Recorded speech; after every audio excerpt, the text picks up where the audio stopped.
안녕하십니까. 업장 소멸로 육도 윤회를 벗어나게 하는 지장보살 본업령 지장경이죠. 제 15회차 서열본입니다. 우리가 제1품 도리천공 신통품에 대해 살펴보는데요. 지난 시간에 본 경전의 내용이 문수사리야 시의 장자자가 인발선어대 아금진 미래 제불가 계급의 위시 최고 육도 중생하야 광설방편하여 진령 해탈코저 이하 자신이 방성불도하리라 하여 하는 내용에 대해서 우리가 지난 시간에 문수사리여 부처님이 문수사리에게 얘기하는 거죠. 그때 장자의 아들이 크게 서원을 세우기를, 이게 바로 지장보살의 전생이에요. 지장보살이 전생의 장자였단 말이죠. 이 장자의 아들이었단 말이죠. 크게 서원을 세우기를, 저는 이제 미래세가 다 하도록 헤아릴 수 없는 것 동안 죄고를 받는 육도 중생을 위해서 널리 방편을 베풀어 모두 해탈을 얻게 한 다음에 저는 비로소 불도를 이루겠나이다 라고 했는데, 지장보살의 소원이 뭐예요? 대원본전이잖아요. 지옥에 있는 모든 중생을 다 구제하지 않으면 성불하지 않겠다라고 커다란 원을 세운 보살이 대원본전 지장보살이에요. 바로 이런 원이 전생에 이 장자의 아들이었을 때 이렇게 원을 세웠던 것이 이속이 되어서 후에도 그런 원을 세우게 된 것이라 말이죠. 그럼 여기에서 육도 중생이다라고 하는 건 우리가 지난 시간에 살펴봤어요. 지옥아기 축생 인천수라에 대해서 살펴봤어요. 인천수라천에 대해서. 그러면 그런 육도 중생을 위해서 널리 광설방편, 널리 방편을 베풀어서라고 했는데, 우리가 지난 시간에 방편에 대해서 살펴봤어요. 대부분의 분들은 방편하면 소원 성취를 위해서 기도하고 천도제하고 이런 걸 방편으로 하는데, 방편이라는 것은 우리가 산스크리트로 우빠야라고 했는데 어떤 목적을 이루기 위한 방법이나 수단을 가르치는데, 방편에 대해서 여러 곳에서 해설을 해놨죠.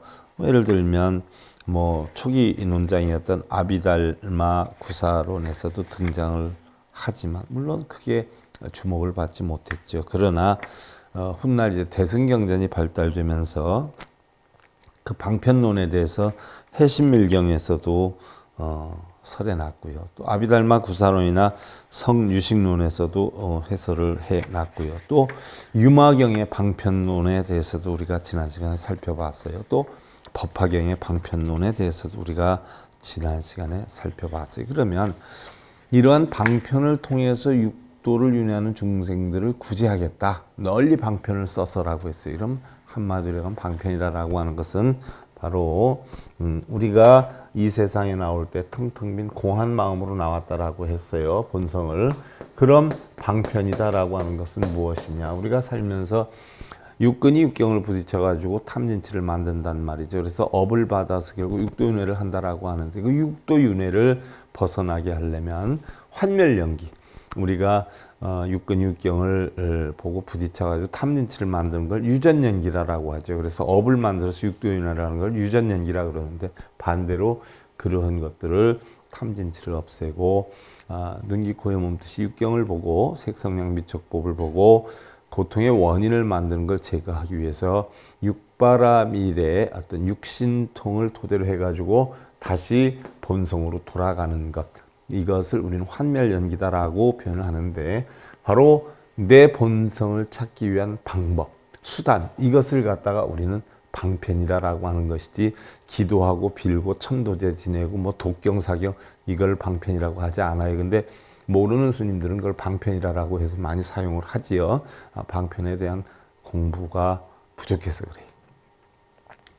각 경전에 방편에 대해서 지난 시간에 쭉 설명을 드렸어요. 해신밀경의 방편론, 법화경, 유마경의 방편론 쭉 설명을 드렸어요. 그럼 방편이 뭐다라고 하는 걸 확실히 알죠. 그러면 기도하고 천도제하고 이런 것을 방편이라고 감히 얘기를 할 수가 없죠. 공부를 안 했기 때문에 우리 불자들이 원하는 걸 이루기 위한 방편을 쓰겠다라고 하면서 기도를 입지를 시키고 천조를 시키고 이런 식으로 하잖아요. 이건 방편이 될 수가 없어요. 왜냐? 또 다른 탐욕을 불러일으키기 위한 하나의 근거가 되기 때문에 방편이다라고 하는 것은 탐진치를 멸하기 위한 방법. 그래서 본성을 찾는 방법과 수단을 바로 방편이라 한다라고 했어요. 그래서 바로 이런 장자의 아들이 넓은 방편을 써서 육도 중생을 구제하겠다. 그럼 방편을 쓰는데 어떻게 하느냐? 본성으로 돌아오게 하려면 어떻게 해야 돼요?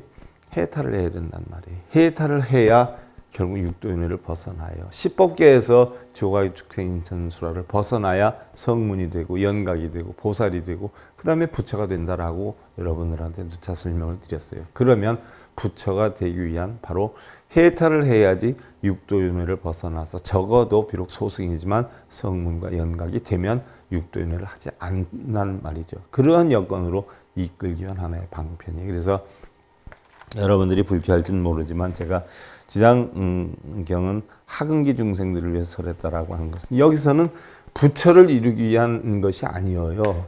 이 지장경의 가르침은 육도윤회를 벗어나기 위한 그 방법을 설한 게 지장경이란 말이죠. 그러니까 근기가 하근기 중생들을 위해서 했다라고 하는 게 결국 육도윤회 중생들을 위해서 설한 게 지장경이란 말이죠. 여기에서 성문, 연각, 보살이 되고 부처가 되는 과정을 설한 게 아니에요. 육도윤회를 벗어나는 이런 부분에 대해서를 했기 때문에 하근기 중생들을 위한 경전이다. 비록 대승경전이긴 하지만 이라고 설명을 드리는 거예요. 지장경이 열심히 했던 사람들은 혹시 마음이 상할지 몰라요.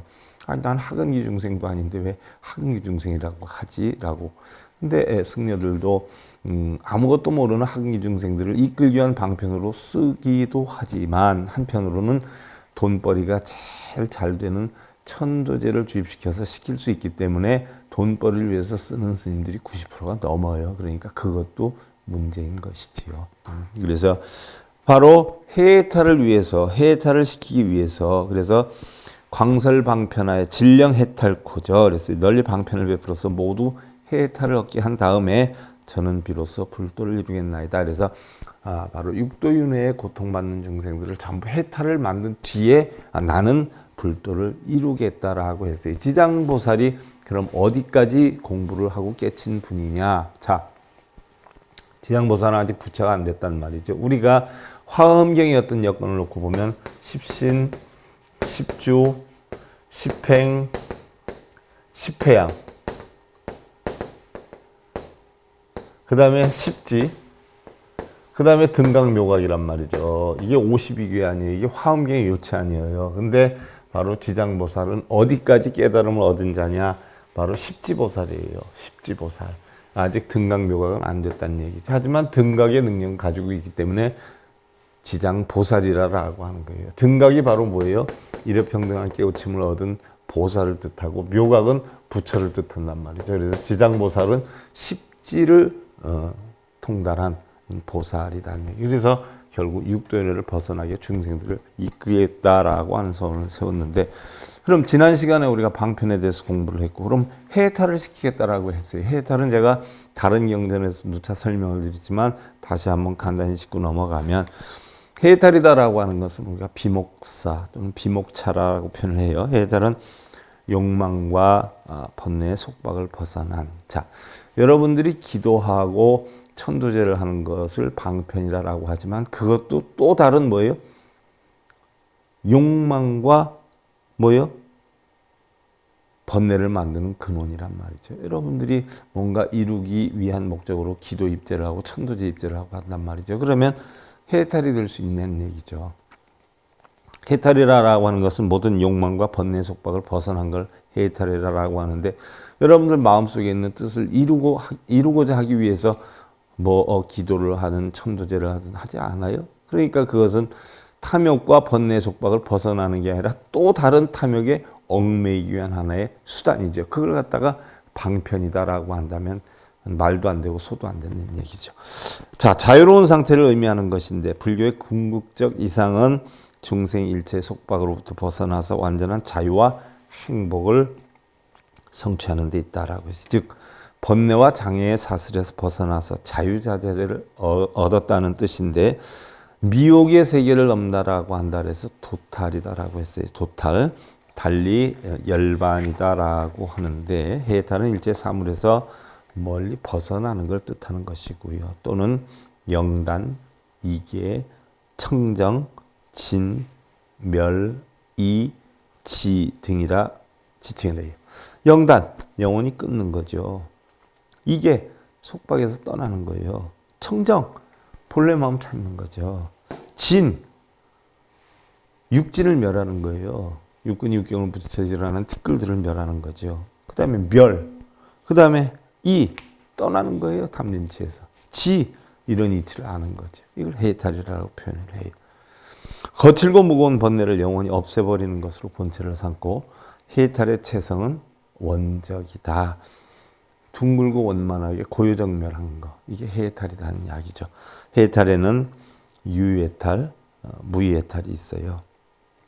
유해탈이라는 것은 아직 찌꺼기가 있으면서 해탈하는 것이고요. 무해탈은 찌꺼기가 없는 해탈이죠. 그래서 열반이다라고 표현을 해요. 또한 성정해탈, 장진해탈, 심해탈, 해탈, 구해탈, 심해탈, 마음으로 해탈하는 거예요.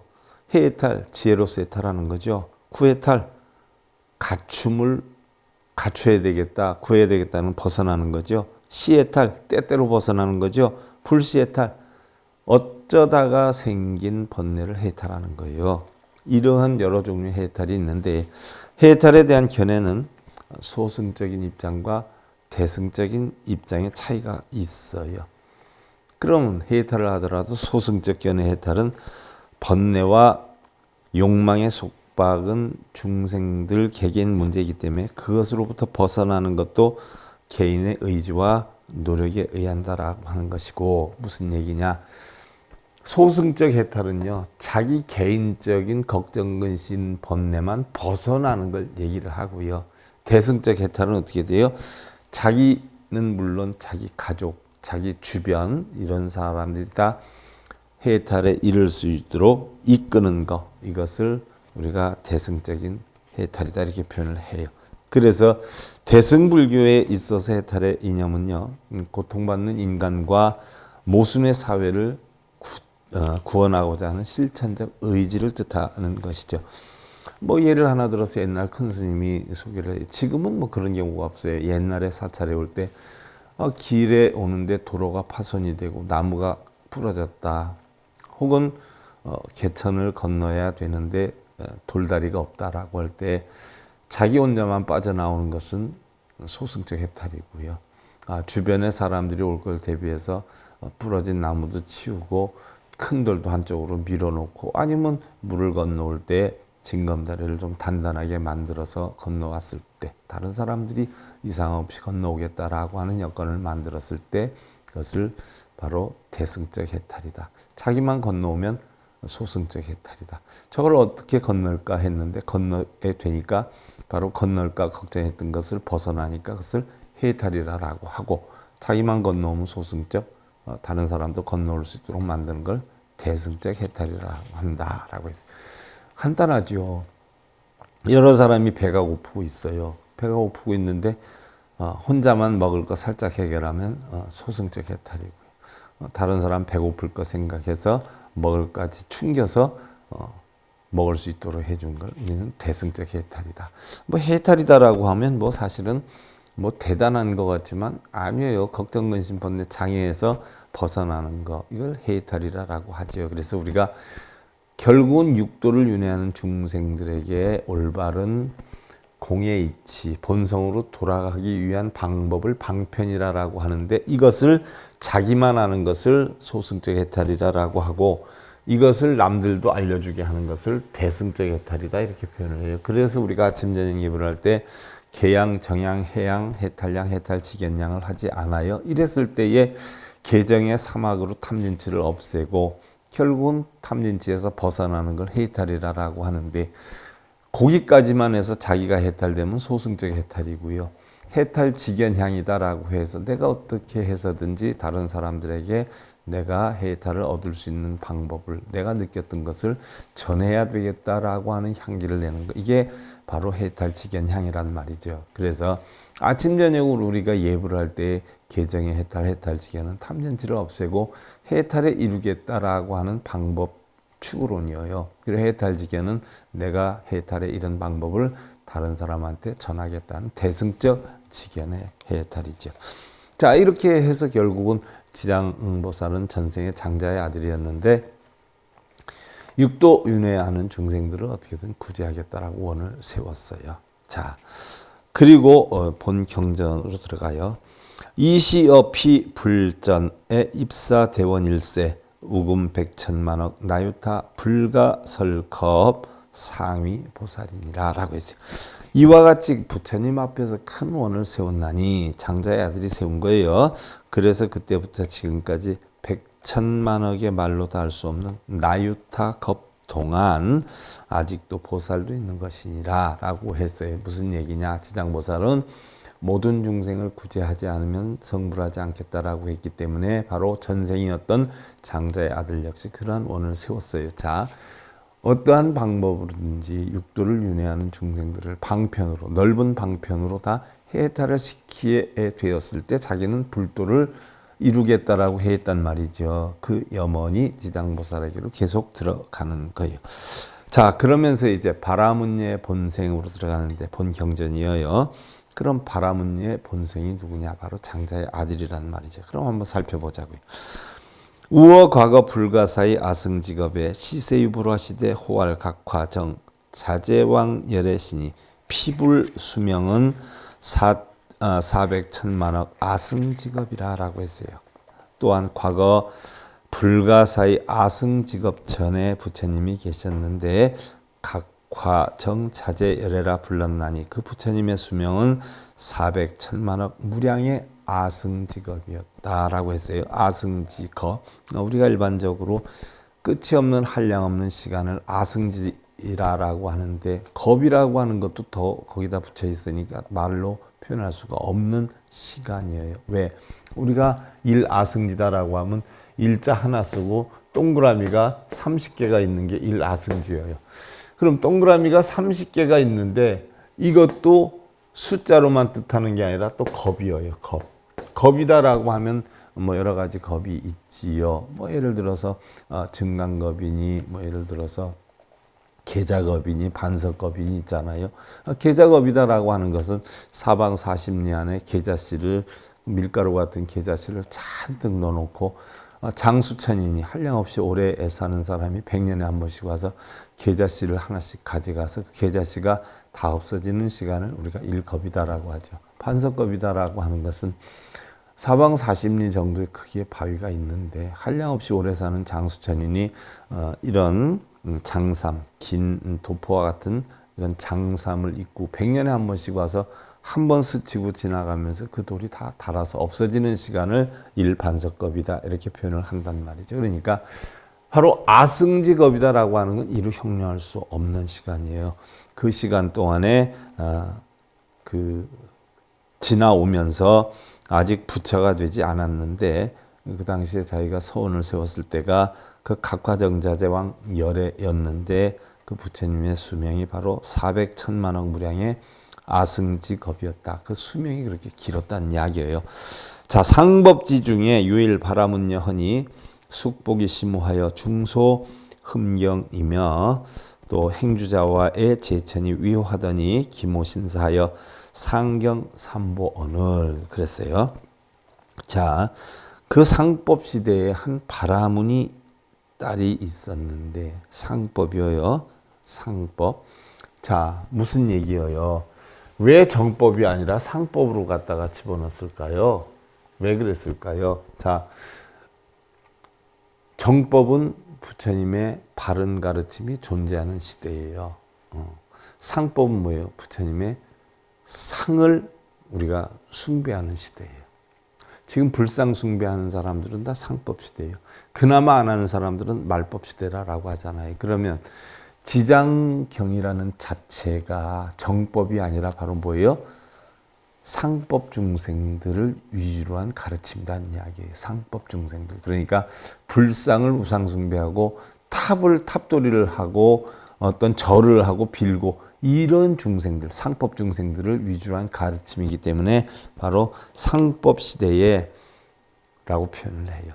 자, 왜 그랬느냐? 상법 시대다라고 하면은 스투파, 탑에다가 예배를 하고 불상을 제작해서 불상을 예배하는 그런 시대였다라고 하는 것이 바로 이 지장보살이 전생에 결국은 이러한 탑에 가서 사찰에 가서 기도하고 공양 올리고 이름으로 인해 가지고 깨달음을 얻게 된다라고 하는 것을 강조하기 위한 시대이기 때문에 상법 시대로 표현을 해 놓은 것이에요. 그래서 한 바라문의 딸이 있었는데 이제 지장보살에 대해서 나오는 거예요. 숙세복이 심무해서 과거의 복이 공덕이 심무해서 사람들에게 흠모와 공경을 받았고 행주자와 모든 하늘이 옹호하였으나 그 어머니는 사도를 믿고 항상 삼보를 가벼이 여기거늘. 자 상법시대 한 바라문의 딸이 있었는데 그 딸은 만인한테 존경을 받고 복을 많이 지어서 넉넉한 인격적인 대우를 받았는데 그 어머니는 사도, 신사당이죠. 바라문, 절하고 빌고 하는 거 이런 걸 믿었단 말이죠. 그래서 사도를 믿고 항상 삼보를 가벼이 여기거늘. 부처님의 바른 법을 믿지 않았다는 얘기예요. 지금도 절에 가서 뭐 탑돌이를 하고 불상한테 절하고 빌고 뭘 이루게 해달라고 하는 사람들은 전부 뭐예요? 사도를 믿는 사람들이에요.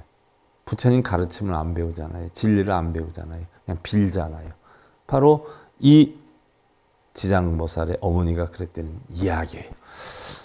자, 여러분들이 절에 가서도 빌고 절하고 동상한테 뭘 이루게 해달라고 뭔 타불하고 지장보살 할 게 아니라 바로 이러한 부처님의 진리를 배워야 한다는 걸 다시 여실히 이 경전에서도 비록 하근기 중생들을 이끌려고 만들었지만 보여주고 있는 거예요. 시시성녀 광설방편하여 권유기무하여 영생정견하되. 자, 정견 바르게 보는 걸 뜻하죠.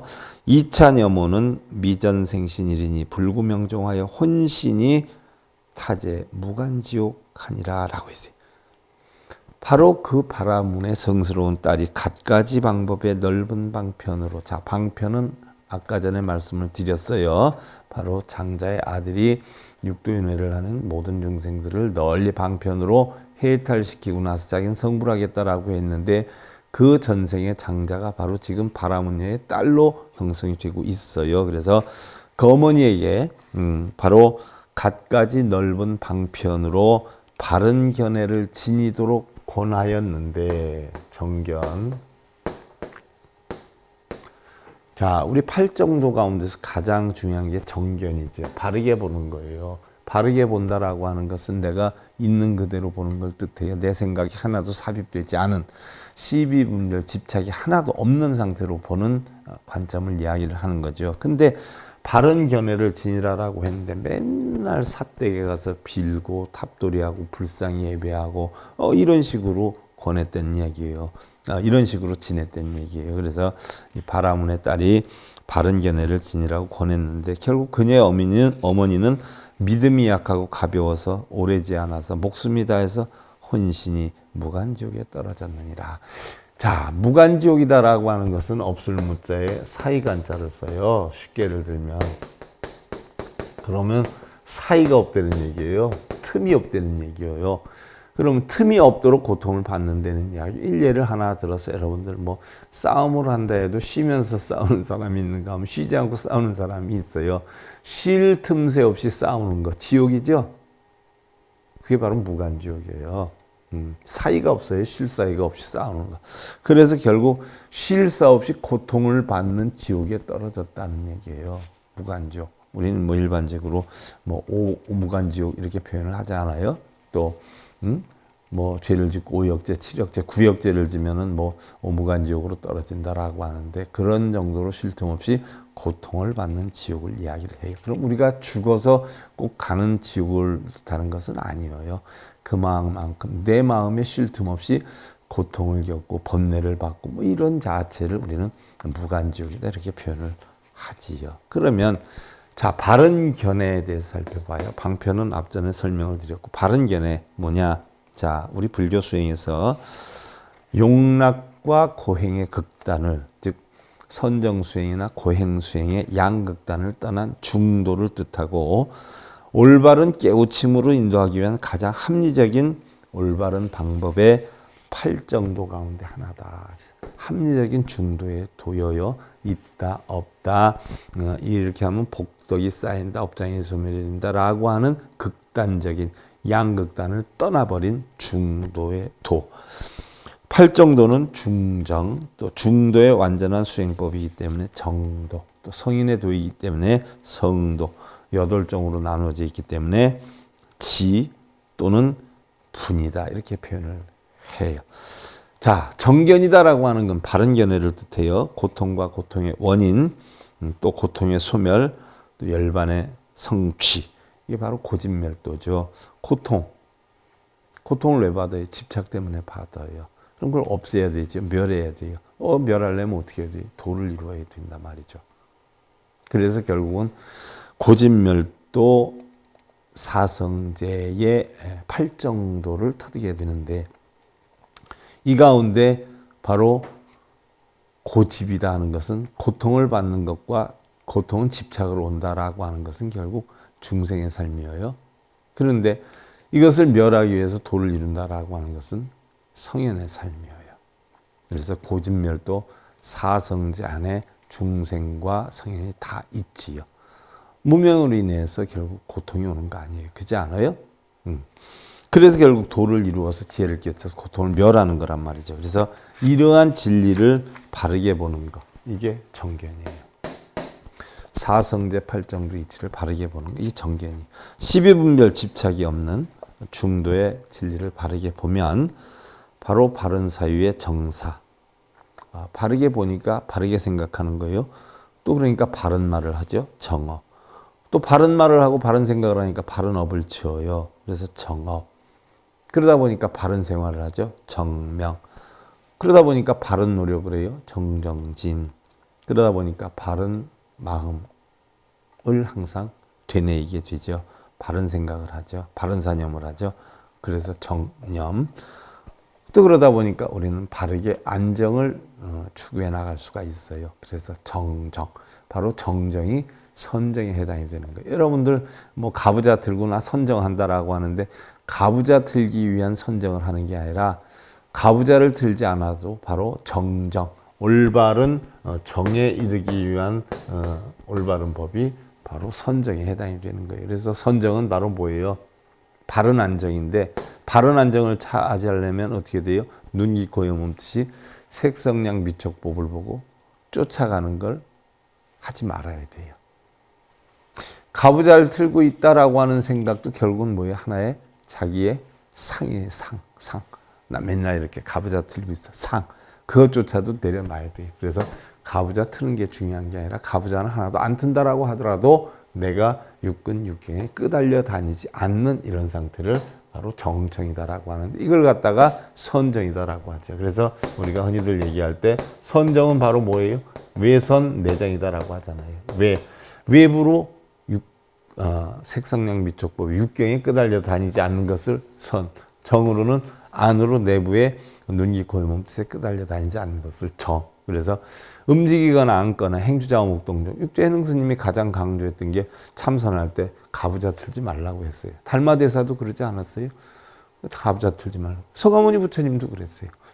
자기가 가장 편한 자세에서 명상을 하라라고 했지. 이 가부좌 트는 자세는 도교에서 시작이 된 거예요. 불교가 아니에요. 노장사상이란 말이에요. 확철, 대오. 하나하나 점차적으로 끊어나가서 결국은 깨달음을 얻는다라고 하는 사상. 이게 노자의 사상이에요. 그래서 선정이라는 것은 가부좌 들게 안 시켜요. 육경에 끄달려 다니지 않는 걸 선이라 그러고 육근에 끄달려 다니지 않는 걸 정이다라고 하죠. 그래서 바로 이러한 법이 정견의 법이고 이것이 중도의 법이고 이것이 바로 부처님의 최초의 법문이었고 또 불교의 기본적 교의가 되는 것이죠. 자, 이 팔정도가 중생을 미혹세계인 이곳에서 차 안에서 깨달음의 세계인 바로 피 안으로 건네주는 힘을 가지고 있기 때문에 일반적으로 반야선이다. 반야다라고 하는 오니공환지혜 아니에요. 반야선, 오니공환지혜의 배로 결국 어떻게 돼요? 그 고통의 바다를 건너서 저 언덕에 이르게 한다라고 해서 반야선 또는 우리는 뭐예요? 뗏목으로 비유를 하잖아요. 부처님께서 저 언덕은 굉장히 편안한 곳인데 우리가 저 언덕으로 가려면 이 강을 건너야 된다. 그럼 강을 건너려면 어떻게 하느냐 했을 때 뗏목이나 배로 건널 수 있다. 그러면 아나나 네가 이 강을 건너는데 이 뗏목을 이용하고 배를 이용했다라고 해서 이 뗏목과 배가 소중한 것이다. 그러니까 나는 들고 다녀야 된다라고 하면서 이 배와 뗏목을 여럿이서 미고 이거 짊어지고 다닌다면 그게 바르겠느냐 바르지 않겠냐라고 했어요. 이랬을 때 바르지 않습니다라고 했어요. 무슨 얘기? 우리가 경전 공부를 하는 건 뭐예요? 부처님 말씀을 인지하기 위해서 그렇단 말이죠. 그러면 부처님의 말씀을 마음적으로 인지했을 때 그거를 버려야 돼요? 들고 다녀야 돼요? 버려야 된단 말이죠. 버리라고 하는데도 그놈의 맨날 뭐 금강경 나는 몇 번 읽었어, 몇 번 썼어. 요즘 법화경, 사경 중에 그 버리라고 그렇게 가르치는데 그럼 하는 중이다라고 하는 것은 아직 뭐 버릴 때가 안 돼서 못 버리는 것일 수도 있죠. 1000번, 10,000번 해보세요. 버릴 날이 죽어도 안 와요. 그러니까 맨날 동상에다 빌고 얼마나 웃겨요. 호랑이 인형을 사다 놓고 거기다 촉히고 향키고 빌고 절하고 그러면 호랑이가 어흥하고 살아나든가요? 아, 동상이 뭐 거기에서 무슨 힘을 발휘를 한다고 거기에다 절하고 빌고 지장보살 이러고 있어요. 웃기지 않아요?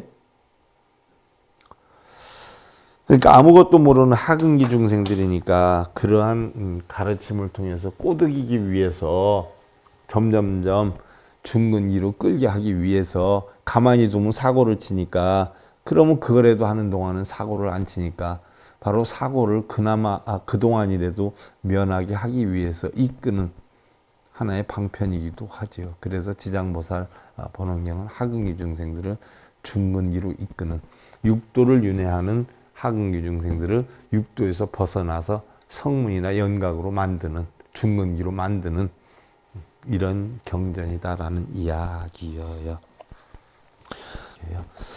자, 오늘은 여기까지 하고요. 그럼 시의 바라문녀가 그때 바라문의 딸이 그 어머니가 살아계실 때 인과를 믿지 않아서 마땅히 업을 따라 악취에 날 것이라 하며 했는데 이 부분에 대해서 인과법이나 업법에 대해서는 다음 시간에 이어서 살펴보는 것으로 하고요. 오늘 지장경, 지장보살 본원경 제15회차 서길봉이었습니다. 자, 감사드립니다.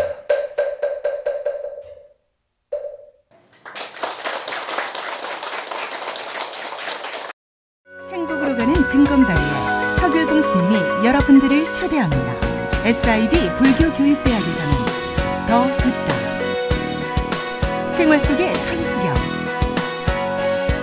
달마대사 성관법, 현대생활 불교 법요지, 불교학 개론, 성찰스님 백일 법문 등을 비롯한 다른 불법, 다른 진리, 서길봉 스님의 SIB 불교교육